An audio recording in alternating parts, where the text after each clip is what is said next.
से गांव में रघु नाम का एक युवक रहता था। उसके माता पिता का निधन उसके बचपन में ही हो गया था, जिससे वह बिल्कुल अकेला पड़ गया था। उसके पास ना कोई सहारा था और ना ही कोई जमीन जायदाद। वह एक छोटी सी झोपड़ी में जीवयापन करता था। गांव के मुखिया हरिवंश राय एक अत्यंत दयालु व्यक्ति थे। उन्होंने रघु की दयनीय स्थिति पर तरस खाया और उसे अपने यहाँ काम पर रख लिया। रहने के लिए उन्होंने रघु को एक अलग झोपड़ी भी दे दी। समय बीतता गया और आदित्य बड़ा हो गया था। वह आज भी मुखिया के यहाँ ही काम करता था और मुखिया को उस पर बहुत विश्वास था। एक दिन मुखिया ने रघु से कहा, रघु, अब तुम शादी क्यों नहीं कर लेते? तुम्हारी उम्र हो गई है। जब तुम्हारी पत्नी आएगी तो वह तुम्हारा आधा काम संभाल लेगी, घर संभालेगी और तुम्हारे खाने पीने का भी इंतजाम हो जाएगा। मेरी भी अब उम्र हो चली है, पता नहीं कब भगवान का बुलावा आ जाए। मैं चाहता हूं कि तुम्हारी शादी मेरे सामने हो जाए ताकि मैं तुम्हारे लिए निश्चिंत हो सकूं। अरे मुखिया जी, ऐसी बातें क्यों करते हैं? आपको मेरी उम्र भी लग जाए, आपके सिवा मेरा और कौन है यहाँ? आपने मेरे लिए बहुत कुछ किया है। बचपन से लेकर आज तक आपने ही मुझे माता पिता दोनों का प्यार दिया है। आपका ये उपकार मैं कभी नहीं चुका सकता। उपकार की बातें छोड़ो रघु, बताओ शादी करोगे? लड़की मैं ही देखूं या तुमने किसी को पसंद कर रखा है? नहीं मुखिया जी, मेरी नजर में कोई लड़की नहीं है। आपको जैसा ठीक लगे आप वही कीजिए। मुझे आप पर पूरा भरोसा है। आप मेरे लिए भगवान से कम नहीं हैं। आप जो भी निर्णय लेंगे वह उचित होगा और मेरे भले के लिए ही होगा। अब आप ही मेरे पिता समान हैं। ठीक है भाई, मेरी नजर में तुम्हारे लिए एक बहुत अच्छी लड़की है।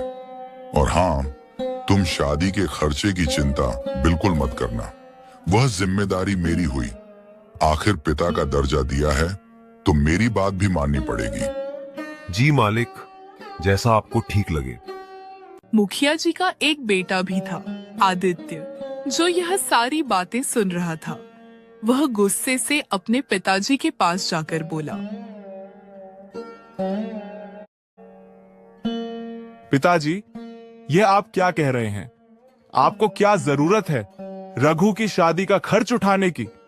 ये मत भूलिए कि वह हमारा नौकर है। नौकर से इतना लगाव ठीक नहीं है। ऐसे तो वह सिर पर चढ़ जाएगा। आज आप उसकी शादी के लिए पैसा देंगे तो उसे आदत लग जाएगी। बचपन से आज तक वह हमारे ही पैसों पर पलता आया है और अब आप उसकी शादी भी करवा रहे हैं। क्या आपने उसका ठेका ले रखा है? जबान संभाल के बात करो आदित्य। वह मेरा नौकर नहीं, मेरे बेटे की तरह है और यह मेरी संपत्ति है। मैं जो चाहूं वह करूंगा। तुम मुझे मत सिखाओ कि मुझे क्या करना चाहिए और क्या नहीं। और यह मत भूलो कि मैं तुम्हारा बाप हूं। पिताजी, आप ठीक नहीं कर रहे हैं। मैं आपका बेटा हूं, वह फटीचर रघु नहीं। आप मेरी तुलना उसके साथ कर रहे हैं। मेरे सामने उसकी क्या औकात है? आप उसकी भोली शक्ल पर मत जाइए। सारे गरीब लोग ऐसे ही होते हैं। एक दिन आपको पता चल जाएगा कि अपना कौन है और पराया कौन। अपने और पराये की बात तो तुम करो ही मत। मुझे अच्छे से पता है कौन अपना है और कौन पराया। पहले जब मैं बहुत बीमार था तब कहां गया था तुम्हारा अपनापन?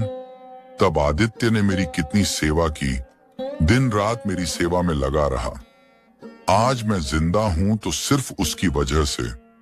तुमने तो मेरी एक बार भी खबर नहीं ली। तुम अपने नशे में धुत पड़े रहते थे। क्या मैं झूठ बोल रहा हूं? बोलो।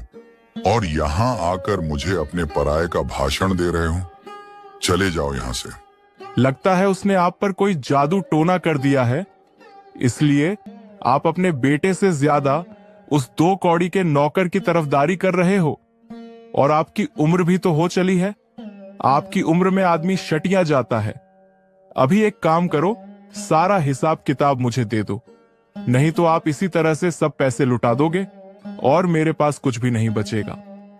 जब तक मैं जिंदा हूं तब तक तुम्हारे हाथ कुछ नहीं आने वाला।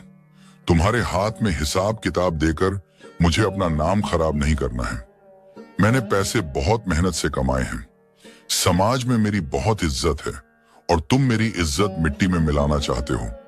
अगर तुम्हें हिसाब किताब चाहिए तो उस लायक बनकर आओ, फिर बात करेंगे। काश तुम्हारी जगह भगवान मुझे रघु जैसा बेटा दिया होता। आदित्य गुस्से से वहां से चला जाता है।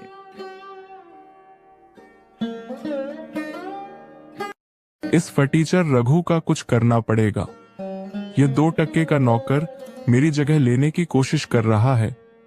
उसकी तो छोड़ो, जब अपना ही सिक्का खोटा निकले तो भला क्या करे। मेरा बाप होकर मेरी जगह उस मनहूस की तरफदारी कर रहा है। यह अपमान मैं कभी नहीं भूलूंगा। वक्त आने पर दोनों को सबक सिखाऊंगा। थोड़े ही समय बाद मुखिया रघु की शादी भावना से करवा देते हैं, जिससे रघु की जिंदगी और बेहतर हो जाती है। सचमुच भावना, तुम्हारे आने से मेरी जिंदगी पूरी तरह से बदल गई है। अब तक मैं अपने सारे काम खुद ही किया करता था। खाना पकाना, कपड़े धोना, अब सब तुम संभाल लेती हो। और तुम्हारे आने की वजह से मेरा अकेलापन भी दूर हो गया है। माता पिता तो बचपन में ही गुजर गए और फिर मालिक ने ही मुझे सहारा दिया। उन्होंने मेरे लिए बहुत कुछ किया है। उनका उपकार मैं कभी नहीं चुका पाऊंगा। आज तुम मुझे मिली हो तो सिर्फ उनकी वजह से। मालिक मेरे लिए किसी भगवान से कम नहीं है। यह बात तुम भी हमेशा याद रखना और मालिक के मान सम्मान में कभी कोई कमी मत रखना। जी बिल्कुल, आप बिल्कुल सही कह रहे हैं। हरिवंश चाचा दिल के बहुत अच्छे आदमी हैं। ऐसे ही कुछ दिन बीत जाते हैं। एक दिन आदित्य मुखिया हरिवंश राय से कहता है, सुनिए पिताजी, मुझे 10,000 रुपए चाहिए। तुम्हें इतने सारे पैसे किस लिए चाहिए? वह मैं आपको नहीं बता सकता, बस मुझे पैसे दे दीजिए। समझ गया। अपने नशे की लत और जुआ खेलने के लिए तुम्हें पैसे चाहिए, क्योंकि अब तक तुम यही करते आए हो। आदित्य, अभी भी वक्त है, सुधर जाओ। ये सब गंदी आदतें छोड़ दो। इसमें कुछ नहीं रखा, सिर्फ बर्बादी ही होगी। मैंने आपसे रुपए मांगे हैं, ज्ञान नहीं। मेरी जो मर्जी होगी मैं वह करूंगा। आखिर यह सब पैसे मेरे ही तो हैं। मैं ही आपकी संपत्ति का अकेला वारिस हूं। मेरा जहां मन करेगा मैं वहां खर्च करूंगा। आप अपनी सलाह अपने पास ही रखिए और मुझे बस पैसे दे दीजिए। बदतमीज, अपने पिता से कैसे बात करते हैं, तुम्हें इसकी भी तमीज नहीं रही। तुम दिन ब दिन बिगड़ते होते जा रहे हो। अगर किसी अच्छे काम के लिए मांगते तो मैं तुम्हें पैसे दे भी देता, लेकिन अब मैं फूटी कौड़ी भी नहीं दूंगा। ये धन दौलत मैंने बहुत मेहनत से कमाई है, जुए और नशे में उड़ाने के लिए नहीं। निकल जा मेरी नजरों के सामने से। तुम्हें देने के लिए मेरे पास एक पैसा भी नहीं है। वाह, मेरे लिए तुम्हारे पास पैसे नहीं है और उस फटीचर की शादी पर उड़ाने के लिए तुम्हारे पास बहुत पैसे हैं। ये आप बिल्कुल भी ठीक नहीं कर रहे। एक बार और सोच लीजिए, नहीं तो अच्छा नहीं होगा। बदतमीज, अपने बाप को धमकी देता है। और कौन से पैसे? तुमने आज तक कभी फूटी कौड़ी नहीं कमाई। बचपन से लेकर आज तक मैंने तुम्हें किसी बात की कोई कमी नहीं होने दी। बहुत लाड़ प्यार से तुम्हें पाला। शायद यही मेरी गलती है, जिसकी सजा आज मुझे मिल रही है। निकल जा यहां से। आदित्य गुस्से से चला जाता है। रघु मुखिया जी को परेशान देखकर पूछता है, क्या हुआ मालिक? आप बहुत परेशान लग रहे हो। क्या बताऊं, आदित्य ने मुझे बहुत परेशान कर रखा है। दिन ब दिन वह बिगड़ता जा रहा है। मुझे उसकी बहुत चिंता हो रही है। वह सही और गलत का फर्क भूल गया है। पता नहीं इस लड़के का क्या होगा। मालिक, आप ज्यादा परेशान ना हो, सब ठीक हो जाएगा। आप छोटे मालिक से प्यार से बात करके उन्हें समझा दीजिए, वह समझ जाएंगे। वह दिल के बुरे नहीं है। नहीं रघु बेटे, तुम नहीं जानते, अब बात हाथ से निकल चुकी है। वो बातों से मानने वाला नहीं है। उसके लिए मुझे कोई कठोर कदम उठाना पड़ेगा। इधर आदित्य बहुत गुस्से में होता है और सोचता है, मैं भी देखता हूं मुझे पैसे कैसे नहीं मिलते। मुझे किसी भी हालत में पैसे चाहिए। इसके लिए चाहे मुझे कुछ भी करना पड़े। यहां भी घी सीधी उंगली से नहीं निकलने वाला। मुझे उंगली टेढ़ी करनी ही पड़ेगी। अगले दिन तिजोरी में से 1 लाख रुपए चोरी हो जाते हैं। मुखिया अपने सारे आदमियों से पूछताछ करता है, लेकिन उन पैसों का कोई पता नहीं चलता। तभी मुखिया का बेटा आदित्य वहां आकर बोलता है, क्या बात है पिताजी, आप बहुत परेशान लग रहे हो। छोटे मालिक की तिजोरी से 1 लाख चोरी हो गए हैं। चोर का कुछ पता नहीं चल रहा। आखिर कौन पैसे निकाल सकता है? अच्छा तो ये बात है, चोर और कौन होगा? रघु ही होगा। ये तुम क्या कह रहे हो आदित्य? मुझे रघु पर पूरा भरोसा है, वो कभी ऐसा नहीं कर सकता। उस पर भरोसा करके आपने गलती की है। वह आपके भरोसे के लायक नहीं है। चोरी उसी ने की है। उसकी तो पहले से ही हमारे पैसों पर नजर थी। आप उस पर बहुत भरोसा करते थे ना। उसको कभी कभी तिजोरी की चाबी भी देते थे। अब पता चला दिन रात आपके आगे पीछे इसी के लिए तो घूमता था वह। तभी रघु वहां आ जाता है। क्या हुआ मालिक? आप लोग यहाँ इकट्ठे क्यों हुए हैं? इतना सब करने के बाद पूछ रहे हो कि क्या हुआ है? एक तो चोरी की है तुमने, और ऊपर से हिम्मत तो देखो इसकी, मुंह उठाकर चला आया। तुम्हें शर्म नहीं आती? जिस थाली में खाते हो उसमें छेद करते हो। मालिक, ये छोटे मालिक क्या कह रहे हैं? मेरे तो कुछ समझ में नहीं आ रहा। चोरी और मैं ऐसा सपने में भी नहीं सोच सकता। ज्यादा भोले मत बनो। चोरी तुमने ही की है। सच सच बताओ, वो पैसे कहां हैं? वरना लात मारकर तुम्हें यहां से निकाल दूंगा। तुम जैसे मक्कार को मैं अच्छी तरह से जानता हूं। पहले बड़े लोगों को अपनी चिकनी छुपड़ी बातों में फंसाते हो और उनका भरोसा जीत लेते हो। फिर जैसे ही मौका मिले हाथ साफ करके निकल जाते हो। मेरे पिताजी ने तुम्हारे लिए क्या कुछ नहीं किया, और तुमने उनके एहसान का यह सिल्ला दिया। रघु को यह सुनकर बहुत दुख पहुंचता है। बस आदित्य, अब बहुत हो गया। तुम कब से रघु को भला बुरा बोलते जा रहे हो। अब और एक शब्द भी मैं रघु के खिलाफ नहीं सुनूंगा। मुझे रघु पर तुमसे भी ज्यादा भरोसा है कि रघु ऐसी हरकत कभी नहीं कर सकता। रघु भले ही गरीब है, लेकिन उसकी नियत, उसकी ईमानदारी और उसकी अच्छाई में वह तुमसे कहीं गुना ज्यादा अमीर है। उसकी बराबरी तुम दूर दूर तक नहीं कर सकते। आप एक मामूली नौकर के लिए अपने बेटे का अपमान कर रहे हो। यह रघु एक नंबर का धोखेबाज है और चोर है। इसने चोरी की है। इसने आपकी आंखों के ऊपर पट्टी बांध रखी है, इसलिए आप सच्चाई को देख नहीं पा रहे हैं। मैं तो कहता हूं इसके घर की तलाशी लीजिए। जरूर इसने पैसे वहीं छुपाए होंगे। बस अब बहुत हो चुका आदित्य। मैं अच्छी तरह से जानता हूं कि तुम रघु पर झूठा आरोप लगाकर उसे मुझसे दूर करना चाहते हो। मुझे तो लगता है चोरी उसने नहीं की, बल्कि मैंने तुम्हें पैसे नहीं दिए तो तुमने ही की होगी। आप मुझ पर इल्जाम लगा रहे हो अपने बेटे के बारे में। आप ऐसा सोच भी कैसे सकते हो? आपको इस नौकर पे भरोसा है और अपने बेटे पर नहीं। नहीं है, मैं सबके सामने कहता हूँ, मुझे तुम पर बिल्कुल भी भरोसा नहीं है। अच्छा ठीक है, आपको मुझ पर भरोसा नहीं है तो आप बेशक मेरे कमरे की तलाशी लीजिए, लेकिन मेरी एक शर्त है। मेरे कमरे की तलाशी के बाद आपको रघु के घर की भी तलाशी लेनी होगी। तभी दूध का दूध और पानी का पानी हो जाएगा।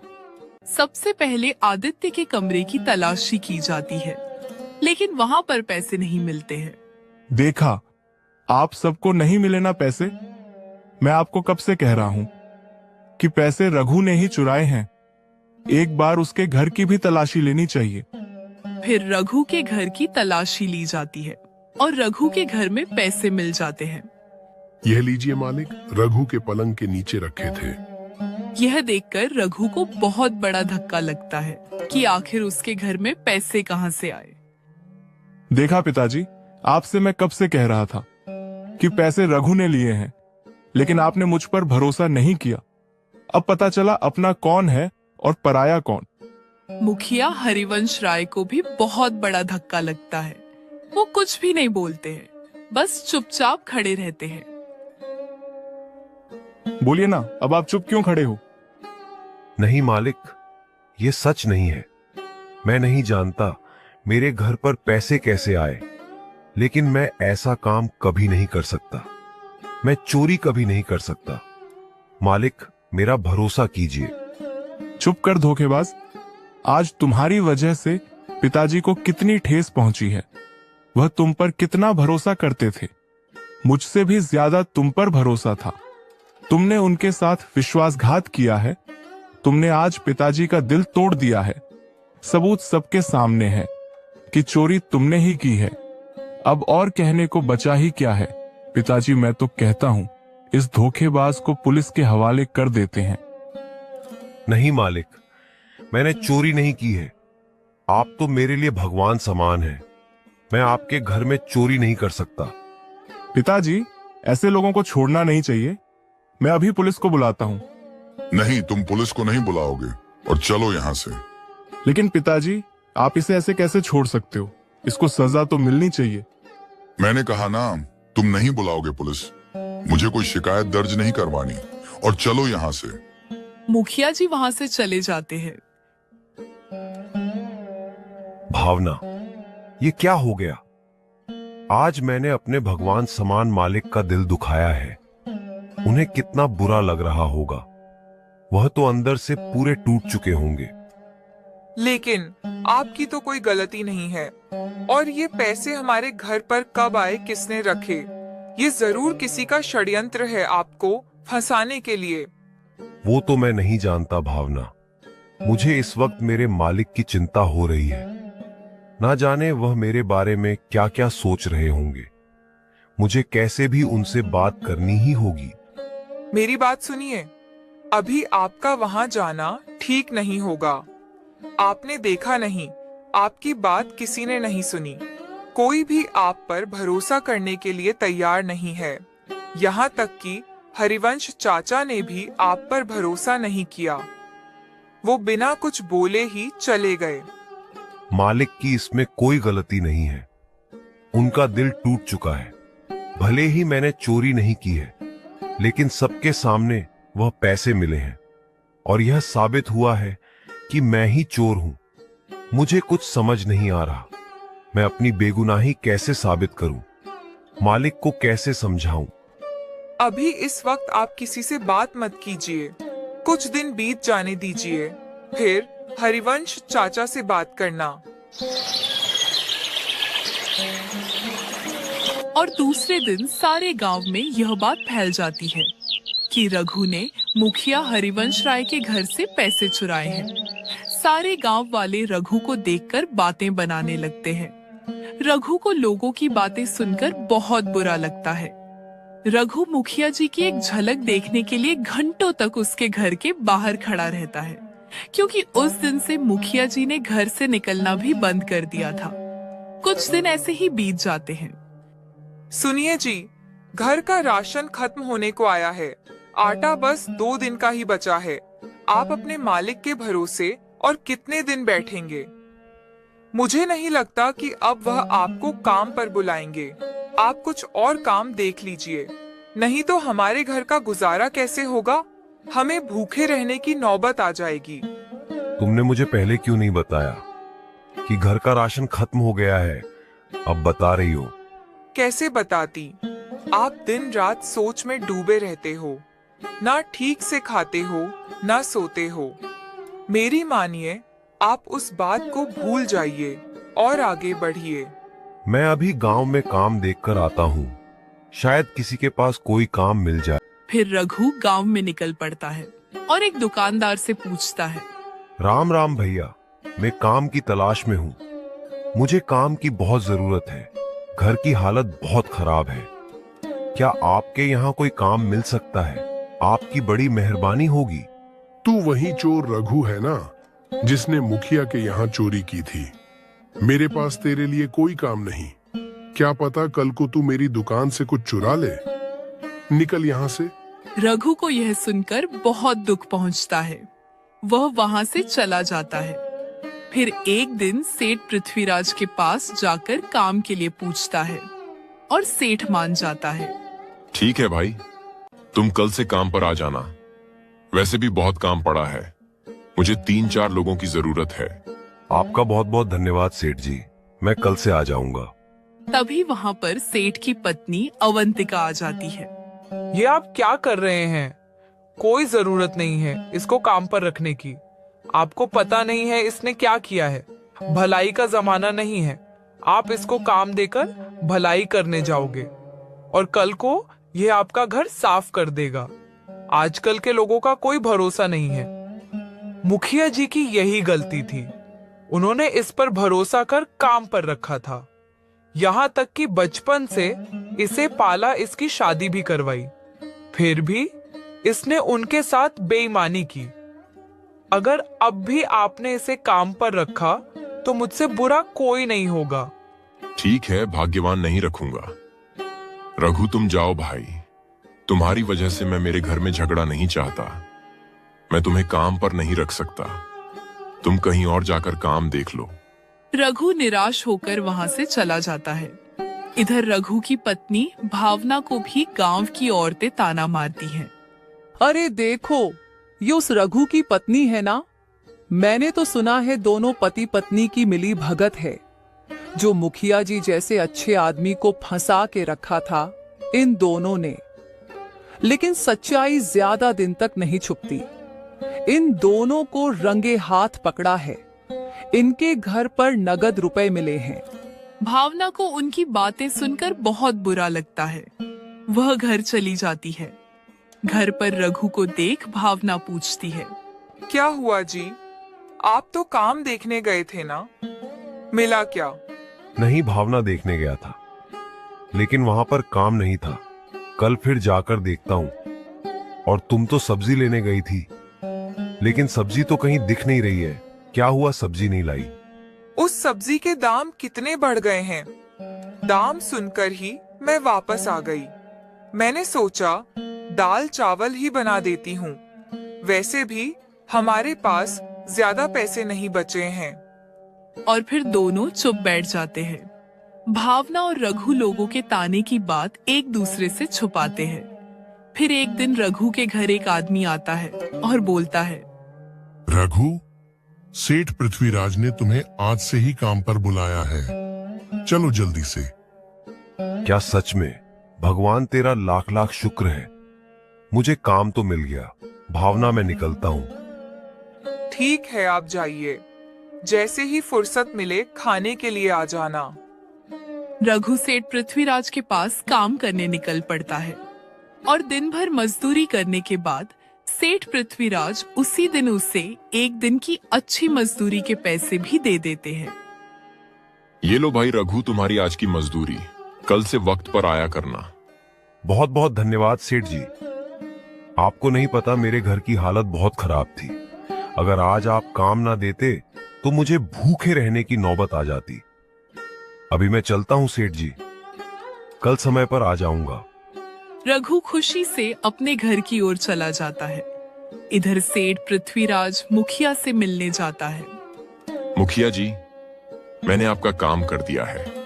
जैसा आपने बोला था, उसे काम पर भी रख लिया है और पैसे भी दिए हैं। आप मेरे बहुत अच्छे मित्र हो, इसीलिए मैंने तुम्हारी बात मानी। आपने कहा इसीलिए मेरी पत्नी मानी, नहीं तो मेरी पत्नी को मनाना मुश्किल था। शुक्रिया दोस्त तुम्हारा यह एहसान कभी नहीं भूलूंगा। एक दिन आदित्य एक आदमी से बात करता है। अच्छा, तो ये बात है, उस सेठ के यहाँ रघु को काम मिल गया। तुम एक काम करो, जैसे हमने पिताजी के कमरे से पैसे चुराए थे और रघु के कमरे में रखे थे, वैसे ही उस सेठ के यहाँ सेठानी का हार चुरा लो और मौका मिलते ही रघु के घर पर जाकर रख दो। मैं भी देखता हूँ वह सेठ रघु को कैसे काम पर रखता है। उस रघु को मैं भूखे तड़प तड़प कर मरते हुए देखना चाहता हूँ। उसे पाई पाई के लिए मोहताज ना बनाया तो मेरा भी नाम आदित्य नहीं। यह सारी बातें मुखिया सुन लेते हैं। उन्हें बहुत बड़ा धक्का लगता है और रघु के लिए उनका दिल और भी तड़प उठता है। गुस्से में वे आदित्य के कमरे में जाकर बोलते हैं। अच्छा तो ये बात है, तुम इतना गिर जाओगे, ये मैंने कभी नहीं सोचा था। उस बेचारे रघु ने तुम्हारा बिगाड़ा क्या है जो तुम उसकी जिंदगी बर्बाद करने पर तुले हुए हो? मुझे लगा तुम सुधर गए हो, लेकिन मैं गलत था। तुम कभी नहीं सुधरोगे। तुम इतना गिर गए कि खुद के घर में तुमने चोरी की और इल्जाम बेचारे उस रघु पर डाल दिया। तुम्हारी इस गंदी हरकत की वजह से उसे कितना कुछ झेलना पड़ रहा है, यहाँ तक कि उसके लिए तुम पुलिस भी बुला रहे थे। अब मैं पुलिस बुलाऊंगा और सारे गांव वालों को भी बताऊंगा कि तुमने किस तरह से उसे फंसाया है। तुम ऐसे नहीं सुधरोगे। तुम्हारा क्या भरोसा, कल को तुम उस बेचारे की जान ले लोगे। तुम्हारा फैसला कल होगा सबके सामने। आदित्य कुछ भी नहीं बोलता, चुपचाप खड़ा रहता है। मुखिया वहां से चले जाते हैं और अगले दिन मुखिया सारे गांव वालों को अपने बेटे की सच्चाई बताते हैं और